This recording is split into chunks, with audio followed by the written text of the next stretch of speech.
Welcome to smart wrestling channel. Some இன்ட்ரெஸ்டிங்கான wrestling news தான் பார்க்குறோம். அது முன்னாடி சேனல் சப்ஸ்கிரைப் பண்ணிட்டு லைக் ஒன்று தட்டி விட்டு பாருங்கள். ஃபஸ்ட்டு ஸ்டார்ட் பண்ணுவோம். நம்மளுடைய இந்த ரே மிஸ்டீரியோவிலேருந்து நம்ம தலைமை hall of fame Rey Mysterio வந்து பார்த்திங்கன்னா கிட்டத்தட்ட ரெஸ்லிங் பெர்ஃபார்மன்ஸ் சென்டரில் இருக்கார் போல். அவர் ரெடி ஆகிட்டார்.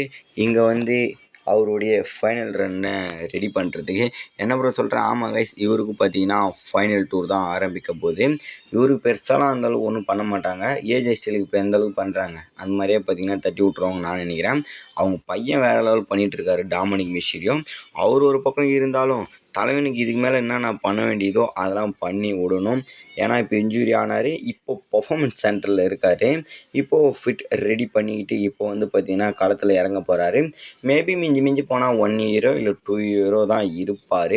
அதுக்கப்புறம் பார்த்தீங்கன்னா ரிட்டையர்மெண்ட் ஆகிடுவார். ஏன்னா அவர் சாதிக்க வேண்டியதை எல்லாத்தையுமே பார்த்திங்கன்னா சாதிச்சிட்டாரு. கடைசியாக ஒரு முறை ஏதாவது கொடுத்து ஒரு டைட்டில் கொடுத்து அதை பார்த்திங்கன்னா ஒரு 4-5 டிஃபெண்டிங்கு இவருக்கு ஏற்ற மாதிரி அந்த பெரிய ஆப்போனன்ட்ஸை கொடுத்தா கொஞ்சம் நல்லா தான் இருக்கும். பார்க்கலாம் WWE அப்படி பண்ணுறாங்களா இல்லை சொதப்புறானுங்களான்னு. நெக்ஸ்ட் வந்து பார்த்திங்கன்னா இந்த செத்ராலன்ஸ் ஃபேக்ஷனு இந்த விஷனில் செத்ராலன்ஸை அடித்து நொறுக்கிட்டானுங்க.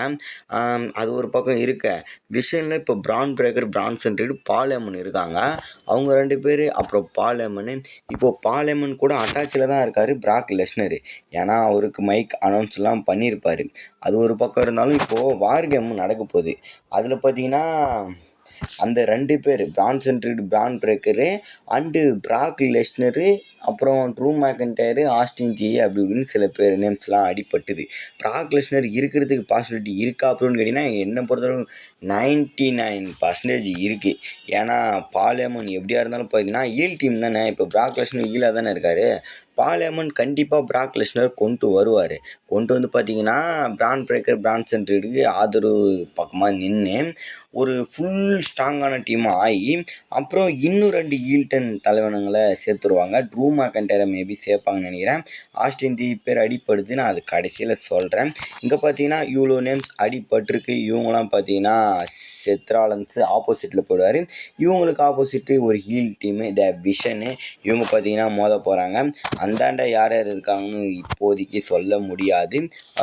நீங்கள் நினைக்கிறதுலாம் இருப்பாங்க. ரோமன் இருப்பாங்க, செத்ராலன்ஸ் மேபி ரோமன் கூட சேர்ந்து இருந்தாலும் இருப்பார். அப்படி இல்லைனா சிஎம் பங்கு, அப்புறம் ஊசோஸ் இருக்கலாம். ஊசோஸ் இல்லாமல் ஜாக் ஆஃப் ஆட்டோ அப்படி இப்படின்னு அந்தாண்ட சைடும் சில பெரிய நேம்ஸ்லாம் அடிபட்டுன்னு தான் இருக்கு.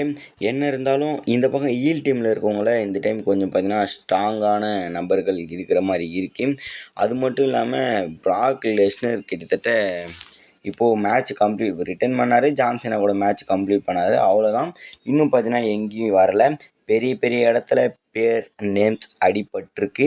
ராயல் ரம்பிள் வெஸ்ட்மீனியா அதுக்கு முன்னாடி நடக்க போகிற சர்வீஸ் சீரீஸில் பால் ஹேமன், அதான் சொல்கிறேன், பால் ஹேமன் கொண்டு வந்தார்னா பிராக் லெஸ்னர் சர்வீஸ் சீரீஸில் கலந்துப்பார். அப்படி இல்லைன்னா அப்படியே அந்தாண்டை தாண்டிடும்.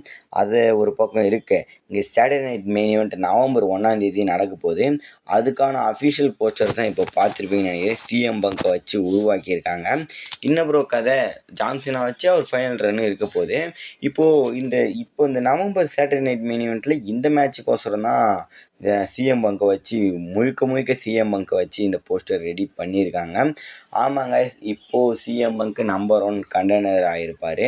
அது மட்டும் இல்லாமல் செத்ராலன்ஸ் கூட மேட்ச் பண்ண போகிறாரு இந்த சாட்டர்டே நைட் மெயின் ஈவெண்ட்டில். மேபி என்னை பொறுத்த வரைக்கும் இங்கே தான் இருக்கும். ஏன்னா இப்போ கண்டெண்டர் ஆகிட்டார். வேறு பேப்பர் இப்போ குறுக்கால இல்லை, சர்வீஸ் சீரிஸ் அந்த பெரிய இது தான். அதனால் இந்த சாட்டர்டே நைட் மெயின் ஈவெண்ட்டில் தான் சிஎம் பங்க் அவர் டைட்டில் டிஃபெண்டிங் பண்ணுவார். செத்ராலன்ஸ் டைட்டில் டிஃபெண்டிங் பண்ணுவார் சிஎம் பங்குக்கு எதிராக. ஏன்னா அது பிரான் பிரேக்கரும் பிரான் சென்ட்ரிடும் ஆப்போசிட்டில் இருக்காங்கல்ல, அவங்க வந்து டிஸ்ட்ராய் பண்ணி இந்த மேட்சை டிஸ்குவாலிஃபிகேஷனில் முடித்து பங்கையும் இவங்களையும் போட்டு தொய்ச்சி பங்கையும் ராலன்ஸ் டீமை பண்ணி அவங்க 2 பேர் பிரான் பிரேக்கர், பிரான் சென்ட்ரிடுக்கு அகேன்ஸ்டாக ஒரு மேட்ச் விளையாடி அதுக்கப்புறம் இன்னும் அவங்களுக்கு ஆதரவாக பிராக் லெஸ்னர் வந்து இந்தாண்டு ரோமன் வந்து திரும்பி அந்தாண்ட ட்ரூ மேக்கன்டையர் போய் இந்தாண்ட ஜாக் ஆஃப் ஆட்டோ போயிட்டு அப்படி இப்படின்னு வருது. எல்லாம் மேட்ச் ஆகுதுங்க. ஏன்னா இப்போ ட்ரூ மேக்கன்டையரும் ஜாக் ஆஃப் ஆட்டோ ஃபியூடில் இருக்கார். அவர் ஒரு பக்கம் இவர் ஒரு பக்கம் இருக்கிறது நல்லது தான். அது ஒன்றும் பெரிய இது இல்லை. 2 பேரும் பார்த்தீங்கன்னா ஜெயிச்சாண்டிக்காக தான் இருக்காங்க. இப்படின்னு பல இது பார்த்திங்கன்னா யோசித்து வச்சேன். பல இதுவும் பார்த்திங்கன்னா கரெக்டாக ஒத்து போகுது. இவங்க 2 பேர்த்துக்கான மேட்ச் அங்கே டைட்டில் டிஃபெண்டிங் நடக்கலாம். அது டிஸ்குவாலிஃபிகேஷனில் முடிஞ்சாலும் முடிக்கலாம். அப்படி இல்லைனா செத் ராலன்ஸ் ரீட்டைன் பண்ணுவார். சிஎம் பங்கு கிட்ட சாம்பியன்ஷிப் போகிறதுக்கெலாம் வாய்ப்பு இல்லை. அந்த சாட்டர்டே நைட் மெயின் ஈவெண்ட்டில் மேட்ச் வச்சாங்கன்னா அப்படியே அந்தாண்ட போகும். குந்தர் வந்து பார்த்திங்கன்னா ஆல்ரெடி கோல்பர்கோட கெரியரை முடித்தார். அவரோட ஃபைனல் மேட்சை இவர் ப்ளே பண்ணி முடிச்சு விட்டார். இங்கே ஜான் சினாவோட இந்த சாட்டர்டே நைட் மெயின் ஈவெண்ட் இருக்குல்ல, டிசம்பர் 13 நடக்க போகிற end of the Saturday night main event, இதையும் குந்தர் தான் கம்ப்ளீட் பண்ணுவாருன்ற மாதிரி சொல்லியிருக்காங்க. என்ன ப்ரோ சொல்கிறேன்? ஆமாம் கைஸ், ரூமர் இதெல்லாம் வந்திருக்கு. சில எட்ஜி நேம்ஸ் அடிபட்டுது. எட்ஜி வாய்ப்பு இருக்குது. பட் அவர் ஏஇடபிள்யூ இருக்கார், க்யூட் பண்ணியிருக்காரு. பார்க்கலாம். அவர் இல்லை என்றால் இங்கே குந்தர் பக்கம் தான் போவாங்களேன்ற மாதிரி சொல்லியிருக்காங்க. ஆமாம் கைஸ், சீரியஸ்லி குந்தருக்கு பெரிய ஆப்பர்ச்சுனிட்டியாக இது இருக்க போகுது. என்னை பொறுத்த வரைக்கும் இப்போ ஏன்னா குந்தர்கிட்ட இந்த ஃபைனல் மேட்ச் கொடுக்குறது சரி வராதுன்னு நான் நினைக்கிறேன். ஏன்னா ஆல்ரெடி ஜான்சனோட ஃபைனல் டூரில் சொதப்பல் நடந்திருக்கு. இந்த லோகன் பாலை விட்டது, ரேண்டி ஆர்டன்னு விட்டாங்க. அது சரியான ஃபியூடு இல்லை. ரேண்டி ஆர்டனும் ஜான்சனாகவும் ஃபைனல் மேட்ச் இருந்தால் கூட நல்லாயிருக்கும். ஸ்டார்டிங் ஃபியூடு அந்தளவுக்கு ஒர்த்தாக இல்லை, பெருசாக கொண்டு போகல. பரவாயில்ல. சிஎம் பங்கும் ஜான்சினா ஏஜே ஸ்டைல் அதோட தும்சம் பண்ணி வேறு லெவலில் பண்ணிட்டாங்க. இருக்கிறதுலே ஒரு தரமான மேட்ச் கொடுத்தாங்கன்னா ஏஜே ஸ்டைலும் ஜான்சினாவும் இப்போ க்ரௌன் ஜூவில் கொடுத்தாங்க பாருங்கள். அட்டகாசம், அமர்காலம், அந்த மாதிரி தாறுமாறாக பார்த்தீங்கன்னா இந்த மேட்சஸ் இருந்தது. அதே மாதிரி ராக்கு பேர்லாம் அடிப்படுது. ரூமர் ஒரு நியூஸ் வந்தால் சொல்கிறேன். குந்தர் இல்லாமல் இல்லை எஜ்ஜோ இல்லை ராக்கோ இந்த மாதிரி பெரிய நேம்ஸ், பெரிய பிக் ஸ்டாரை வச்சு இவருடைய கெரியரை எண்டு பண்ணால் நல்லா இருக்கும். ஒரு ஃப்யூச்சர் ரெஸ்லர்கிட்ட தான் ஒரு பெரியவரோட கெரியரை எண்ட் ஆஃப் பண்ணுவாங்க. இருந்தாலும் ஜான்சினாவோட டூரில் ஒரு பெரிய ரெஸ்லரை வச்சு எண்ட் ஆஃப் பண்ணால் நல்லாயிருக்கும் நான் நினைக்கிறேன். பார்க்கலாம். குந்தர் இப்போ தான் ஒரு ஆளை அனுப்பிச்சார். அதுக்குள்ளேயே குந்தர்கிட்ட கொடுத்தா சரி வராதுன்னு நான் நினைக்கிறேன். டபிள்யூடபிள்யூ இப்போ ரூமர் வந்திருக்கு. இது ஒன்றும் அஃபிஷியல்லாம் கிடையாது.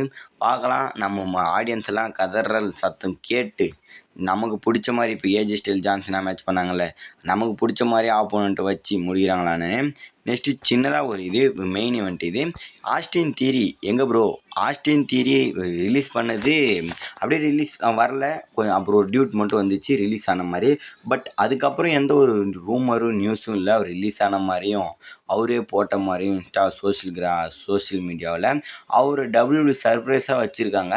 அவர் இந்த சர்வீஸ் சீரீஸில் கொண்டு வர போகிறாங்க அப்படின்ற மாதிரி சொல்லியிருக்காங்க. என்ன ப்ரோ சொல்கிறேன்? ஆமாம், பிரான்சன் ரீட் கூட இணைய போகிறாருன்ற மாதிரி சொல்லியிருக்காங்க. அப்படி மட்டும் இருந்தால் தாறுமாறாக இருக்கும். பார்க்கலாம், இணைஞ்சால் நல்லா தான் இருக்கும். அவ்வளோதான் கைஸ் இந்த வீடியோ. சேனலை சப்ஸ்கிரைப் பண்ணிட்டு ஒரு லைக் ஒன்று தட்டிட்டு பாருங்கள். நிறைய பேர் பாருங்கள் சேனலை சப்ஸ்கிரைப் பண்ண மாட்டேங்க. சேனலை சப்ஸ்கிரைப் பண்ணிட்டு பாருங்கள், கொஞ்சம் மோட்டிவேஷனாக இருக்கும். Bye by.